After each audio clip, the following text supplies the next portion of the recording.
number of things, and I want to start with a story on the front page of the News Center newspaper. So if you've a copy of the News Center newspaper, you would see that of the president of the Catholic Bishop Conference and that of the moderator of the Presbyterian Church. So these are the bosses of the two institutions. Reverend Matthew Jemfi is the president of the Catholic Bishops Conference, and Reverend Dr. Abraham Nana Opare Kwachi is the moderator of the Presbyterian Church here in Ghana. Now, they have expressed outreach at a conversation that we've been having on this platform for a number of weeks now. Galamsey has been normalized. When I saw that story, when I got to work this morning, I was sad. And I was sad for a reason. The men of God would say it right. They would say it as they see it. And this is not something they can hide. I made a comment earlier this morning, and I try to put that in context. In virtually every major town or village in this country, there's a Catholic church. In virtually every major town or village in this country, there's a Presbyterian church. These are religious institutions that have been around for more than 100 years. The Catholics have been there for as long as I can remember, because my dad was one. The Presbyterians have been here since the days of the Basel missionaries, we are told. So they've been around for some time. I think in recent times I saw the Wesleyan Mission celebrate 190. I don't know how old the Presbyterian Church is in Ghana. So they have branches in every single location.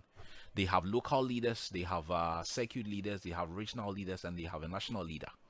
Every now and then they get reports on a thing or two that is happening in their communities, and that is passed on to the national level.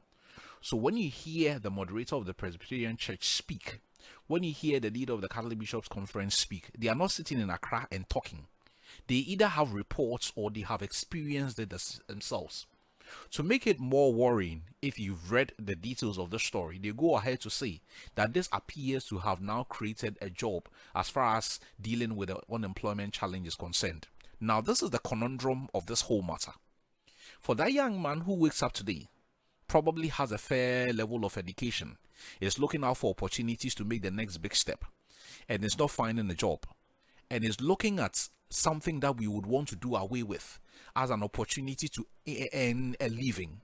This is very sad indeed.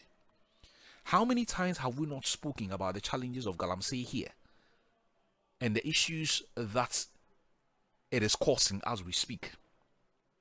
Your health and my health is at stake because of the food we are eating and because of the water we are consuming. And we have discussed that on this platform on a number of occasions, haven't we? The level of destruction it is causing. We want to increase our tonnage of cocoa. But if you go to the cocoa growing areas, farmers are even sacrificing their farms for galamsey. People are meeting these farmers and giving them an offer they cannot refuse. Because if you look at the investment you make on the land, if you look at the materials you'd have to buy, if you look at the equipment you'd have to buy, and sometimes, not all the time, we even have conversations around delays of payments being made to our cocoa farmers. And these galamseyers are offering you ridiculous amounts of money to have access to your land. You would rather do away with the land and collect the money and go and use it to do something else. Because after all, you also deserve to have a good life. And I'm told that these galamseyers are offering ridiculous amounts of money to our cocoa farmers in the village. So we can always sit in Accra and tickle ourselves and laugh and create the impression as if we are doing more than enough to deal with the galamsey threats. These two gentlemen, they are not idiots. Even if they are not getting reports, every now and then, at least, I know that they are pastoral visits. I have friends who are